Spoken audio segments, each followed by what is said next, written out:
ശിഷ്യന്മാര് വലിയ കാര്യം ചെയ്ത ഒരു ഭാവത്തിൽ ഭയങ്കര ഒരു സന്തോഷം, വിജയത്തിന്റെ ഒരു ആ, ലഹരി എന്നൊക്കെ പറയും.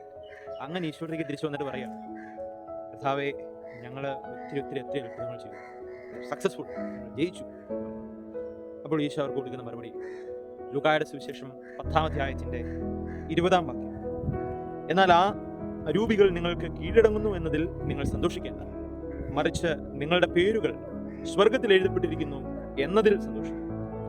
സന്തോഷത്തിന്റെ കാരണം യഥാർത്ഥത്തിൽ എന്തായിരിക്കണമെന്ന് ഈശോ ഇവിടെ നമ്മളോടും ഈശോ ഇത് ആവർത്തിക്കുകയാണ്. നിങ്ങളുടെ ജീവിതത്തിൽ സന്തോഷത്തിന്റെ കാരണം, അല്ലെങ്കിൽ അത് നിങ്ങൾ വിജയിച്ചതിൻ്റെയോ നിങ്ങൾ വെട്ടിപ്പിടിച്ച നേട്ടങ്ങളുടെയോ ലഭിച്ച അംഗീകാരങ്ങളുടെയോ ഒന്നും ആയിരിക്കരുത്, മറിച്ച് അതെന്തായിരിക്കണമെന്ന് അത് ഈ വചനം നമ്മൾ ഓർമ്മിപ്പിക്കുകയാണ്. സ്വർഗത്തിൽ നമ്മുടെ പേരുകൾ എഴുതപ്പെട്ടിട്ടുണ്ടോ എന്ന് നമുക്ക് ചിന്തിച്ചു നോക്കാം.